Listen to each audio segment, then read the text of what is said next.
Hi, welcome to the latest episode of the High Five Nonprofit Marketing Ideas. I'm Julia McDowell, marketing strategist for 5-1s. The High Five is my video series of marketing strategies and tactics for nonprofits and associations. Today, I want to talk about failures or potential failures. Really, I'm hoping to give you enough food for thought so that you can ensure your marketing plans don't fail. But before you can do that, let me dive into the 5 reasons why it might fail and how to avoid it. 1, you're not measuring against goals. Your strategic marketing needs need to be rooted in goals. What are you measuring? What do you want to happen? What are you working towards? Think about the entire reason you're marketing something in the first place. Once you set one big goal, you can come up with smaller incremental goals to help you get there. Then you can map specific parts of your marketing plan to these goals. So all of your efforts are being put towards something specific. Number 2, you're reactive, not proactive. When you're creating your marketing plan, don't think about what happened last year. Okay, you should, but stay with me here. Instead, expand on it. Consider what trends you saw happening last year and what industry thought leaders, including yourself and your team, think will happen this year. Be proactive and use these predictions to inform your strategy. You can always pivot based on what actually unfolds, but thinking big won't hurt you. If you only focus on past occurrences, what I call rinsing and repeating, you're only solving last year's problems or none at all. Number 3, you're focused on what you know. You could create a plan based solely on what you know. Or you could base your plan on what you don't know. Seems counterintuitive, but let me explain.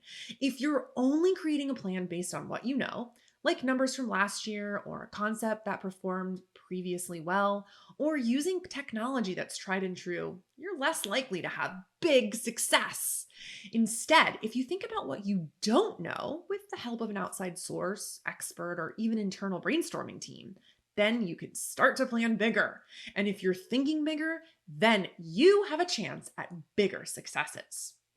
What you don't know can be something you know is coming, like a piece of legislation or new technology, but it's not enacted or proven yet. It might feel weird to plan against something that is in its infancy, but being an early adopter can offer you bigger successes. Number 4, you don't have an execution plan.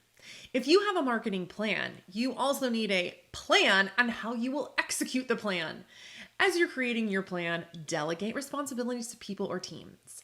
Then ask them to come back with their plan of attack and how and when they can execute their tasks. Discuss as an entire group and allow space for questions or feedback.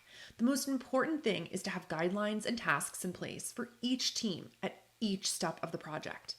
Without any guidelines on how you want to achieve something, it's much harder to align and execute. And last, you don't keep your audience in mind. If you're talking to the wrong person about the wrong thing, or oftentimes I see people talking to themselves, you won't meet any of the goals you've set out for yourself. That would be like sending a volunteer-focused newsletter to donors who've opted out of donating their time. Make sure your marketing communications have your intended audience in mind. Use the demographic data that you have from your donor list to inform when, how, and where you're reaching people.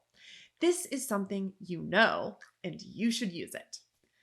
I don't want anyone's marketing plans to fail, so I hope these 5 don'ts will help you figure out your organization's do's.